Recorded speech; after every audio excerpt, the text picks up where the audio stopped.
Bien, bonjour. Dans cet exercice, on va essayer de déterminer le champ électrique créé par une distribution de charge à symétrie sphérique. Alors la distribution est présentée ici. On a donc en fait une coquille sphérique finalement. Dans la partie centrale, la densité volume, donc pour un petit r inférieur à A sur 2, la densité volumique de charge est supposée nulle et également à l'extérieur. Donc disons aussi bien dans la partie centrale que dans la partie extérieure, la densité de charge et volumique est supposée nulle. Et dans la partie intermédiaire, donc dans la coquille sphérique intermédiaire entre A sur 2 et A, on suppose que la densité volumique de charge dépend du rayon sous la forme A fois R avec A une constante qui assure que ρ est bien une densité volumique de charge. Et la question qu'on se pose, c'est de déterminer le champ électrique dans tout l'espace. Alors, la difficulté de l'exercice se repose essentiellement sur réussir à traiter correctement le fait que la densité volumique de charge est fonction de la position. Donc, l'exercice commence classiquement, on dira.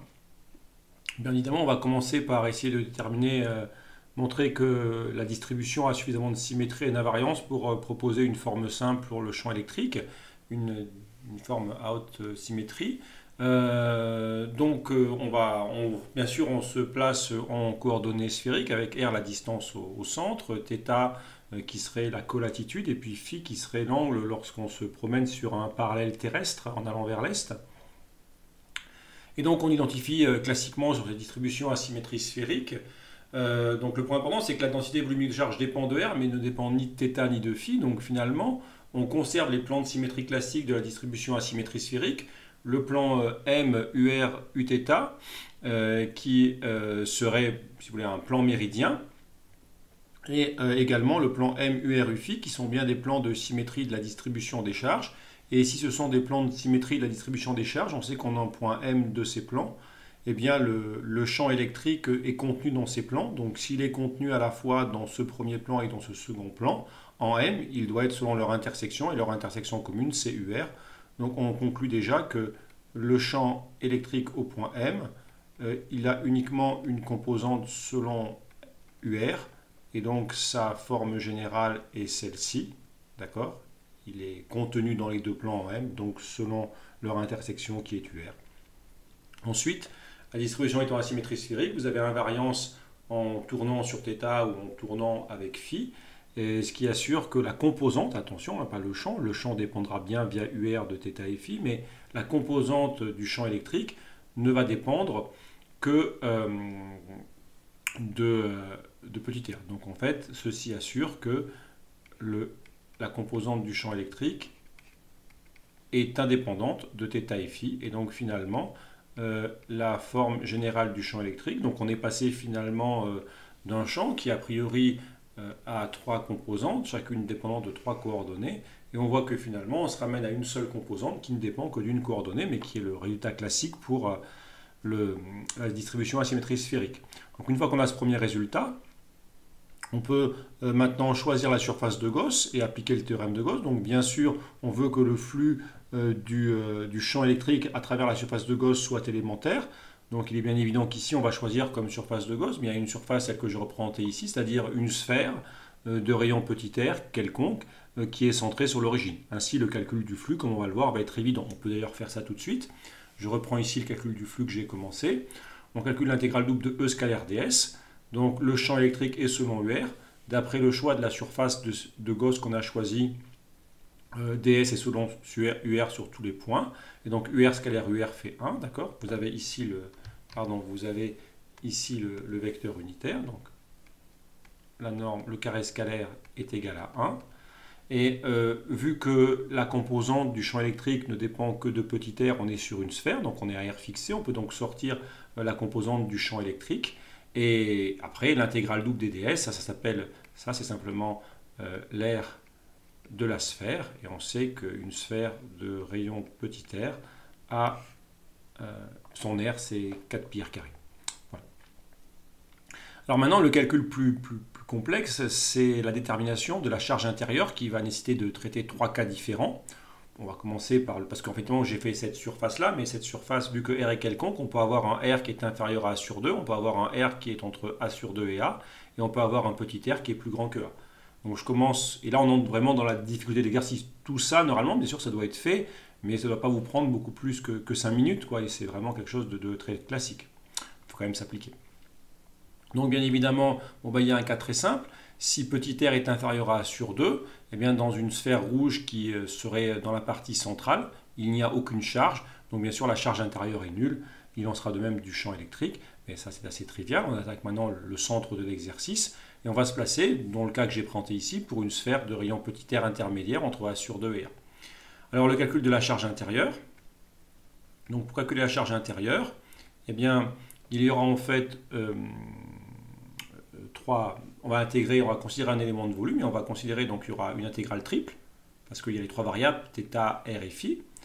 Et cette intégrale triple, elle devra donc prendre en compte, donc bien sûr on va calculer la densité volumique de charge et on se rappelle maintenant l'élément de volume en coordonnées sphériques.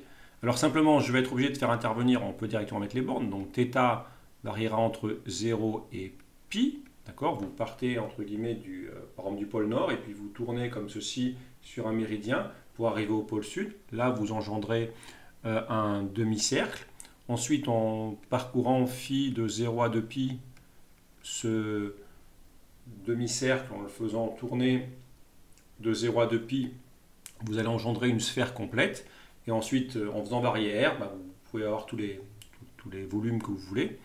Alors attention, vu que je calcule pour un R quelconque, il faut que j'introduise, parce que finalement je vais varier entre la sphère en bleu et la sphère en rouge, donc il faut que j'introduise entre guillemets une variable muette, parce que mon R tilde, alors en toute rigueur, la variable R, on devrait aller, c'est toutes les charges intérieures, on irait de 0 à petit r, mais ici dans la partie centrale il n'y a rien, donc on peut restreindre le calcul des charges à la partie entre A sur 2 et R. Et donc je vais introduire une variable muettisée, entre guillemets, un R tilde, qui commence donc à A sur 2 et qui va jusqu'à R. D'accord, ma sphère rayon R, je ne peux pas utiliser R comme variable. En fait, R ici, c'est la borne terminale. D'accord. Et donc là, j'aurai ρ en R tilde. Et l'élément de volume en coordonnées sphériques, donc quand on se déplace un peu selon R, ça fait dr tilde. Si je me déplace un petit peu selon un méridien, donc selon un méridien, je suis sur un cercle de rayon R tilde et je tourne de dθ. Donc ça fait R tilde dθ. Et ensuite, il faut que je tourne sur un parallèle terrestre. Mais quand vous tournez sur un parallèle terrestre, le cercle n'est pas le cercle du rayon équatorial, c'est un cercle réduit qui a un rayon R sinus θ.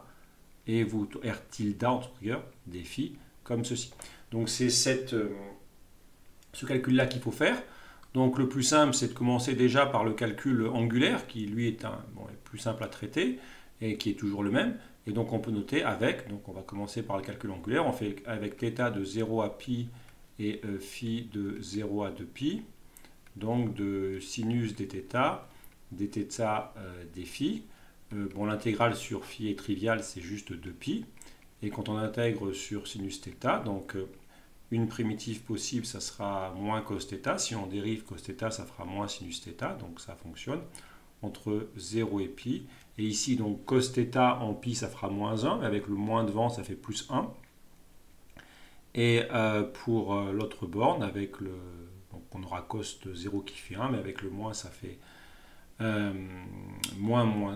aura donc moins 1, et donc au final donc on aura moins 1 moins plus 1, donc 2 en fait, et ça fait, on reprend tranquillement si nécessaire, mais vous vérifierez que ça fait 4π. Et donc finalement on note que tout calcul fait sur, je vais mettre quelque chose comme ça, d'accord, mais tout calcul fait sur l'intégrale angulaire, eh bien on se ramène à l'intégrale de R tilde égale A sur 2 jusqu'à R quelconque, des ρr tilde, je peux remplacer, donc ρr c'est AR tilde, et ensuite on a donc dit, donc il reste, il y a le 4π, il y a le R tilde et R tilde qui fait un R tilde carré, dr tilde. Et là finalement on se rend compte qu'on aurait pu aller plus vite, parce qu'en fait vu qu'il y a indépendance sur les variables angulaires, ce qu'on aurait pu faire, c'est considérer une coquille sphérique d'épaisseur dr tilde. Et cette coquille sphérique, elle a un volume 4π R tilde carré dr tilde. Et on aurait pu faire juste directement la charge volumique fois cette coquille sphérique élémentaire, ce qui évite d'introduire les variables angulaires. D'accord? Le volume de la coquille sphérique, 4 pi r tilde carré dr tilde, fois la densité volumique AR tilde. Et on intègre ça entre A sur 2 et A sur 2. Donc finalement, maintenant, et bien faire attention que R, c'est la borne terminale, quoi. Et donc maintenant, pour faire ce calcul-là, eh bien, ça devient une intégrale assez simple, on va dire. Bon, il ne faut quand même pas se tromper, mais ça reste plus abordable, on va dire. Et donc Q1, donc on copie, donc il y aura 4 pi A. Et donc, on aura donc les bornes qui seront A sur 2 et un petit r quelconque. Et donc, on a R tilde puissance 3, donc ça fera du R tilde 4 sur 4. Et finalement, donc on peut simplifier le 4 qui est ici, et ça fait pi A fois donc R puissance 4 moins A sur 2 à la puissance 4. On peut vérifier, ce n'est pas une grosse vérification, mais on peut vérifier que pour R égale A sur 2, on retrouve bien le fait que la densité, la charge calculée s'annule. Parce que non, si vous prenez petit r égale A sur 2, on se retrouve dans le cas précédent. Donc ça, c'est la charge. Donc ça, c'est quel que soit, on peut mettre que petit r. D'accord? Et maintenant, ça, c'est quel que soit r appartenant à A sur 2A. Et il reste un cas à traiter à part, d'accord? Dans le dernier cas, c'est quel que soit R supérieur à A sur 2. Donc dans ce cas-là, ce n'est pas la peine de tout refaire, d'accord?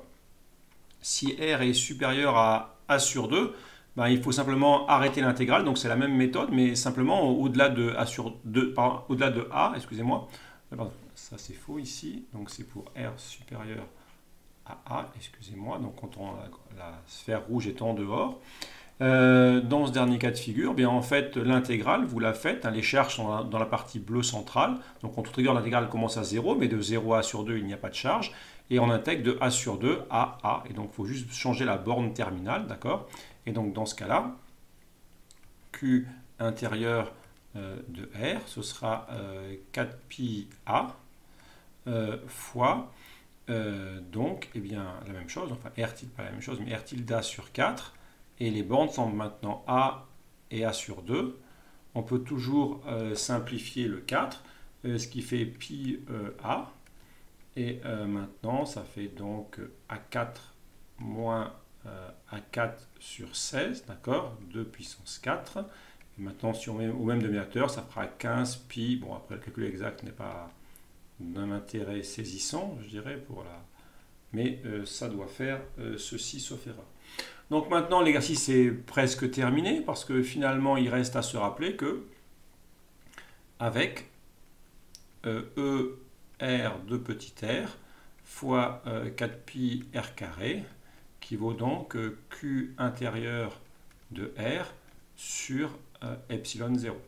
Voilà. Et donc maintenant, vous avez les trois expressions de la charge intérieure, donc soit 0 pour A inférieur à A sur 2, soit cette expression-là pour R entre A sur 2 et A, et soit cette expression-là pour R plus grand que A.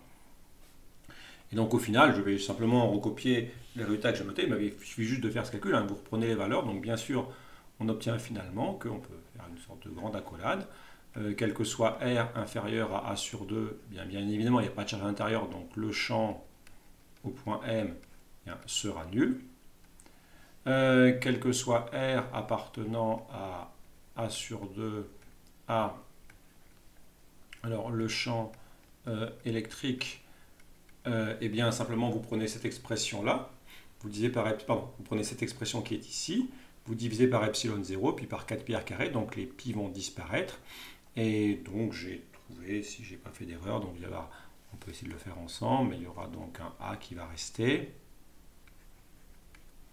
Il y aura un 4 epsilon 0, les pi se simplifiant, et ensuite on recopie la fin, donc normalement, alors c'est r carré en toute rigueur, parce qu'on divise par un r carré ici, moins a sur 2 puissance 4 fois 1 sur r carré, et le tout, vu que c'est le vecteur, sera selon UR. Je vérifie rapidement, mais ça a l'air correct.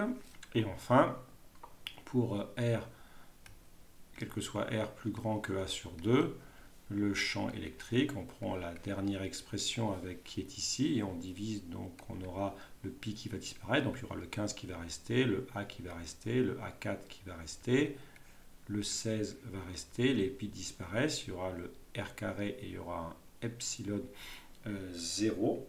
Et donc 15A à carré, pardon, il y a le 4 que je n'ai pas pris en compte, excusez-moi, donc c'est pas ça ici.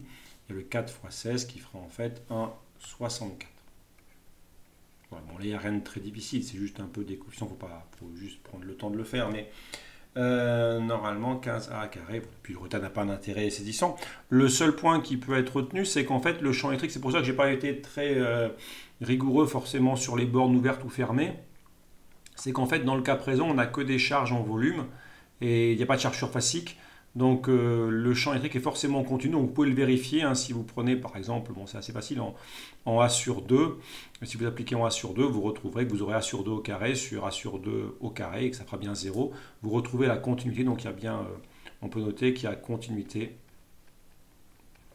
du champ électrique parce que c'est absence de charge surfacique. Donc vous n'avez que des charges en volume, absence de charge surfacique, ce qui assure la continuité du champ électrique. Voilà. Donc voilà finalement, je peux juste encadrer ceci, mais ce qui termine l'exercice, donc je dirais finalement la subtilité de l'exercice. Bon, le début, il faut savoir le faire parfaitement, et puis il faut faire attention à la charge. Vous ne pouvez pas faire un ρ fois un volume. Vous ne pouvez pas faire un ρ fois le volume de la partie centrale, parce que ρ dépend du point. Il faut faire une intégrale et vous ne pouvez pas sortir ρ de l'intégrale. Et second point, il faut faire attention sur la borne parce qu'effectivement là, on doit intégrer, mais R est la borne et n'est pas la variable. Un peu plus, et puis bon, connaître l'élément de volume. Donc soit on connaît l'élément de volume en coordonnées sphériques, soit petite astuce, on passe directement par la coquille sphérique et ça marcherait très bien. Puis ça gagne une étape en plus. Ça évite de dire des bêtises sur les coordonnées sphériques. Donc je serais presque plus à proposer cette méthode-là, qui est quand même un peu plus peut-être pratique à utiliser. Voilà, je vous remercie pour cet exercice.